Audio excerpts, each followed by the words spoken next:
Hello and welcome back to NoBS. Today we return to talking about the United States presidential election, which of course is in full swing this October. We're getting ready to vote after the end of this month at the beginning of November. So needless to say, the hype is real. Things are heating up. We also just had the first debate between Biden and Trump last week. And what we're going to talk about today is a response to that. There was an interesting situation where the moderator, Chris Wallace, who of course was batting for Biden, he was defending Biden and not asking him tough questions the whole debate. And in addition, he was trying to take Trump to task, like overly going hard on Trump and asking him some pretty ridiculous questions too, like some stuff that really was misleading and wrong and shouldn't have been brought up. I mean, you can, but it was just like unrelated and kind of like a tangent that didn't make sense. Like, for example, instead of asking Biden to denounce the bad radical groups under him in the Democratic Party, Biden even said, "I am the Democratic Party," which was kind of funny for him to say it like that. But the point is, there are many violent Democrats. The Antifas, the BLMs, they're violently rioting. They're hurting people. People are dying. Like dozens have died this year because of their crazy acts. And what didn't happen was Chris Wallace didn't ask about that at all. He didn't even bring it up. Like Trump tried to mention it, but Wallace would move on. The moderator is supposed to kind of be fair, but he wasn't. And then the funniest part was, then he turned to Trump and asked Trump to denounce these groups that are basically non-existent. He said, "Hey, do you support supremacists?" And Trump was just like, "No, I'll denounce them." And then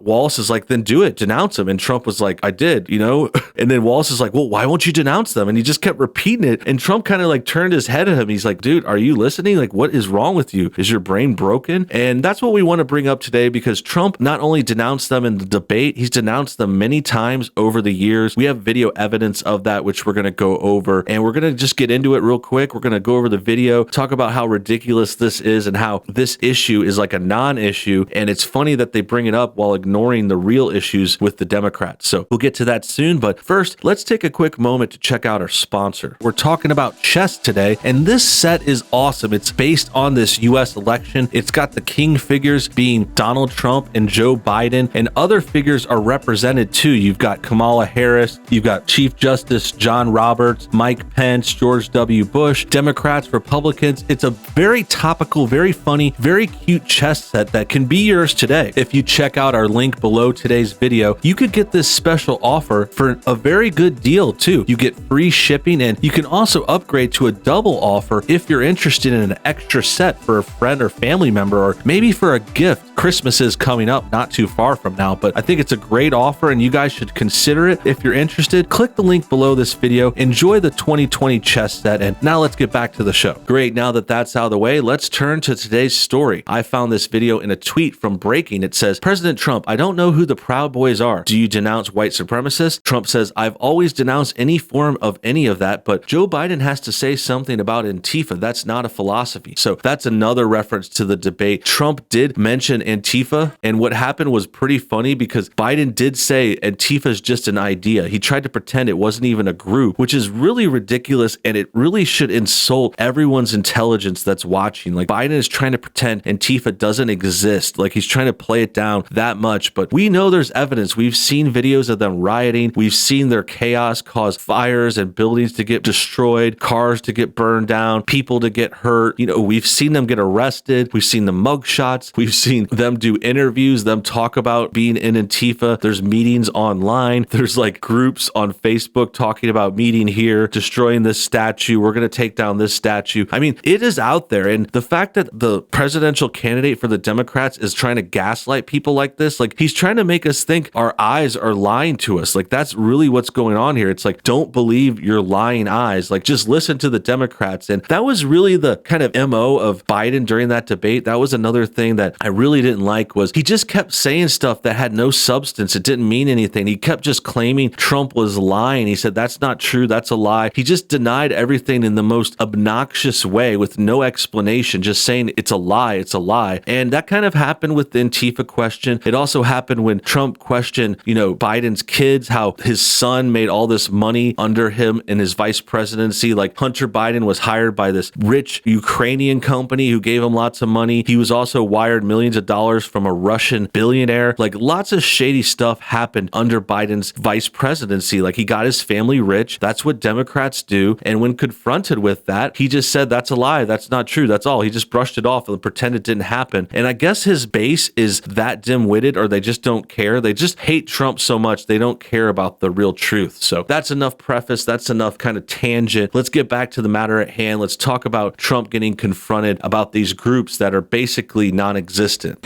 I don't know who the Proud Boys are. I mean, you'll have to give me a definition because I really don't know who they are. I can only say they have to stand down, let law enforcement do their work. Law enforcement will do the work more and more. As people see how bad this radical liberal Democrat movement is and how weak, the law enforcement's going to come back stronger and stronger. But so yeah, there he's confronted about the Proud Boys again. The Proud Boys were actually brought up in the debate too. That was another ridiculous thing. Like this is just this sort of right-leaning group who kind of gathers and has demonstrations sometimes. I think they've tried to protect some conservative people in a few cases, like just kind of being defensive. They've never hurt anyone as far as I've known. If there's cases of that, like I don't really know anything about them either. I'm pretty much with the president here. Like I don't know much about them. I hadn't heard about it, but maybe like a few times before the debate. Now people are mentioning it a lot, like acting like it's some kind of like right-wing equivalent to Antifa, but it's not. It's not even close to that, because Antifa is this violent radical group. They're a very, very dangerous, very, very mean. They wear masks. They gear themselves up to destroy property, break windows, tear down stuff. And if you have examples of right-wing groups doing that, maybe it's the Proud Boys, maybe it's another one. Like I'm willing to look into that. I'm willing to check it out. But as far as what I've seen, like I'm watching the news, I'm keeping track of stuff online all over the place, and it's just not happening. There's no right-wing violence. There's no bad actors on our side. Like, I mean, not totally perfect. I'm not saying there's not maybe one or two cases. I'm sure you could find something if you dig it up. But right now, the only thing that ever gets mentioned is that one bad rally that went wrong in 2017. That got brought up in the debate too. That kind of agitated me because they always bring up 2017. And I'm like, dudes, that was 3 years ago. Like it had nothing to do with actual Republicans. Like it wasn't Trump's people. It wasn't politicians. It was just some far right extremists who were then,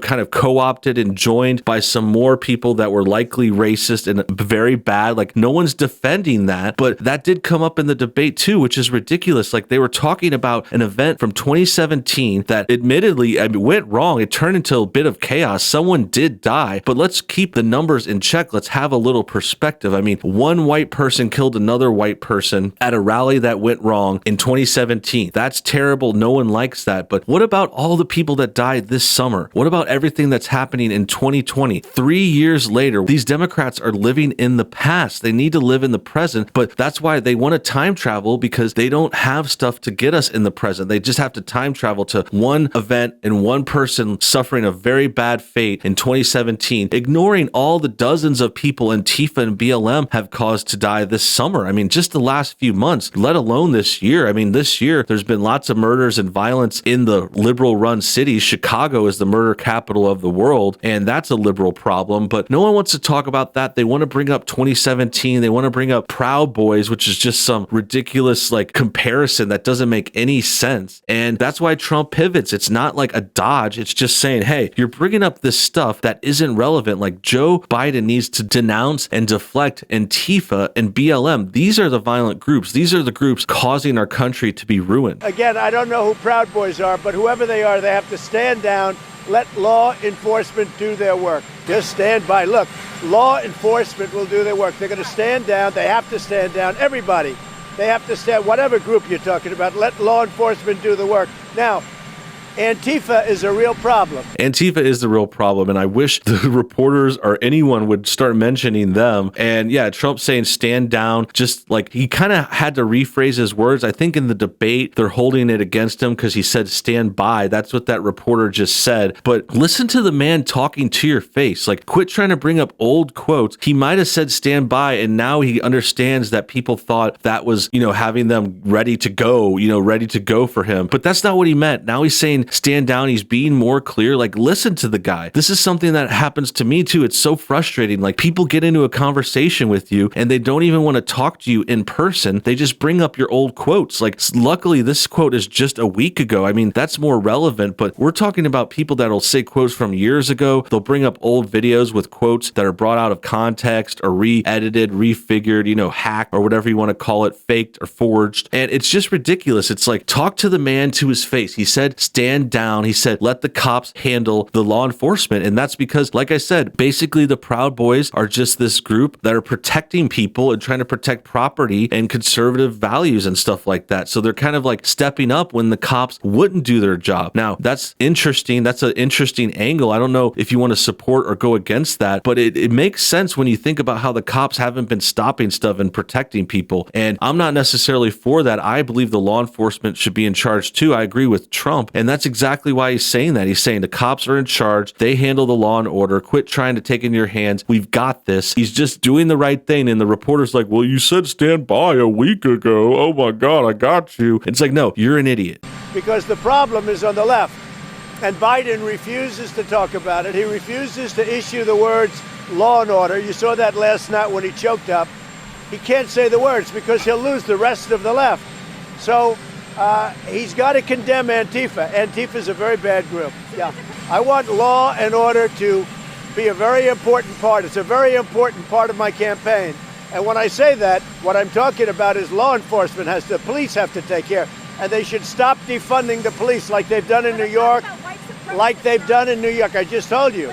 She keeps bringing up white supremacy. Like, this happens a lot of times with these reporters. They throw out white supremacy all the time. And I just feel like it's made up. Like, I'm not trying to pretend it isn't there. I'm just saying, like, have you guys ever seen any supremacists? Have you ever seen one make a video or go on Twitter or have a rally or do something like significant? Like, if they were actually out in the streets hurting people like how Antifa is, if the supremacists were doing that, then I think it would be relevant. But right now, they just call everyone a supremacist. Like, everyone that they don't like is that. It's just like calling them a racist. So it's basically a buzzword that means nothing anymore. And it's just crazy that these reporters keep bringing it up. I think they're trying to counter the Antifa violence and the radical left and the communists on their side. So they try to pretend we have supremacists on our side, but they're just not there. I mean, I'm sure there might be like 5 real supremacists in the world. Like, somewhere you can find them in a weird random part of some small country portion of a state. But, it's just not relevant. They're not in office. They're not in power. They're not gathering. They're not destroying stuff. Like, you're missing the whole point. I've always denounced any form